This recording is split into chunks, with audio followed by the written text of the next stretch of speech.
can. Thank you, Chair. Kate, how are musicians making up for loss of income and that experience and exposure that touring in the EU brings? Well, as I said, I'm selling pictures of myself on the internet on OnlyFans. Without doing that, I chose to do that because it also got a lot of media attention. Yeah, you mentioned that was about attention, but it's also about recouping the money. Genuinely needing the finances, yeah. I was on tour. I was promoting a record, and my album had come out that year. I had a North American tour, a European tour, and a UK tour. And I described touring a little bit like building, I suppose, where you're sort of like, this is how much it's going to cost. And obviously live events and things that happen can change the budget as you go.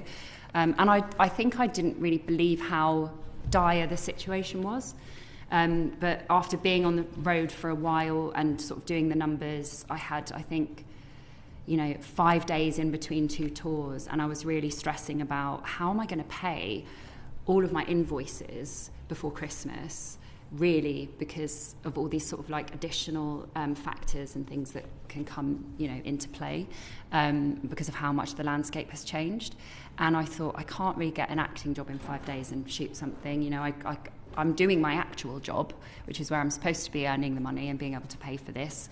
I'm streaming millions of, streams, and it doesn't add up. And so I thought this is something I could do quite quickly, make an impact, talk about the problem, and financially it really did help me.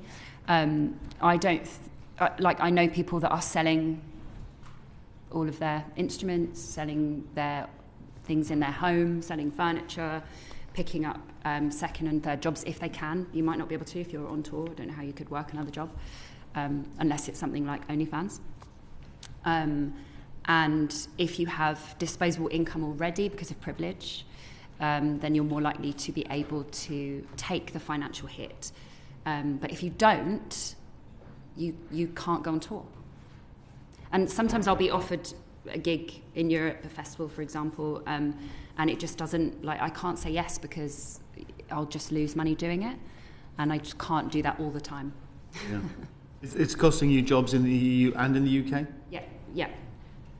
Thank you. Can I just add a little bit to the red tape? Because I think sometimes when you complain about red tape, it sounds like, we all have to do red tape. I don't mind doing red tape and forms, and I have to do that a lot in my job, and I have people that I employ that are really good at that.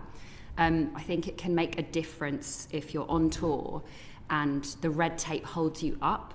I mean, literally, if there's a delay with a carnet, you could miss a show and then miss a complete fee, and then the entire tour is in jeopardy. So it's not just like we don't want to do forms. We are capable of doing forms. If we're not, we employ people that can do them for us. But it can actually affect the entire budget of the tour and make the tour even more difficult or impossible.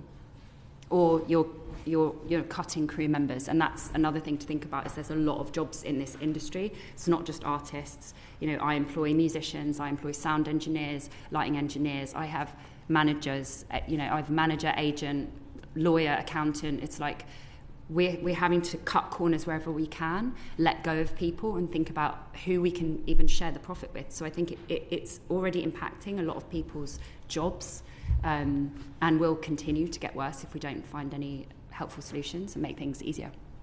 Thanks, Kate. Naomi, Kate mentioned some of those roles that support artists. What are the implications, as you see them, for those that support the artists, musicians, engineers, etc.? Well, it's a huge problem. I mean, we had a meeting with a theatre producer who showed us a spreadsheet that they had where they were counting the 90 days in 180 for all of the crew as well as for the performers.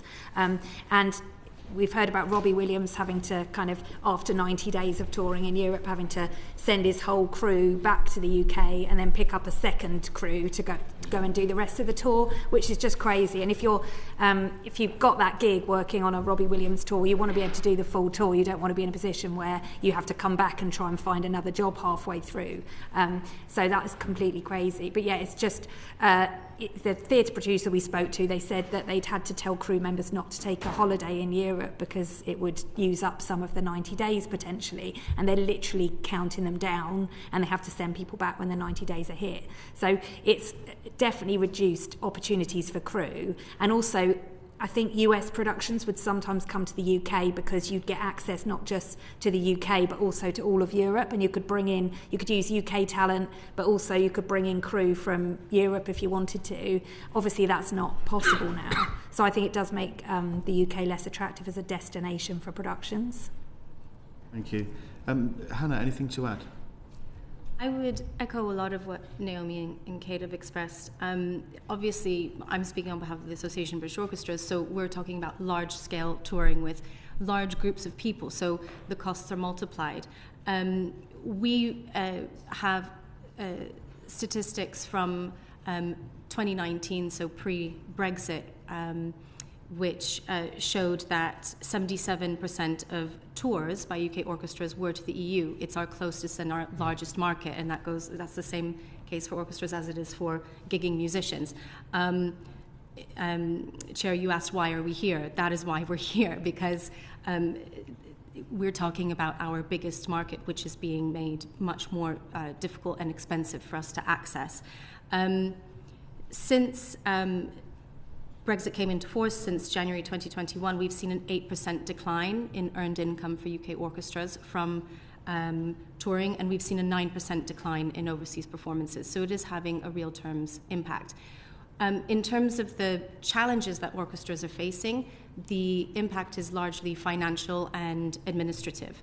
The good news is that orchestras are doing all they can to tour, to keep on the road, and they have done so ever since the early days of Brexit. But it is becoming financially unsustainable to continue to do that. The way that orchestras are managing that is by looking at fundraising where they can, or diverting their sources of income away from other types of activities. So, for example, community programs in the UK. So it is having an impact across the board. Touring isn't important just for touring's sake. It's important for UK orchestras in the terms of what it unlocks in terms of income and opportunity. UK orchestras who can tour can also build fundraising bases overseas. They can build international profile, which is absolutely essential to their national and international standing. And I will also mention that obviously there is a return for the UK. UK orchestras are world leading. We perform a very important soft power and international cultural diplomacy role for the UK. So it is important to maintain that and invest in that.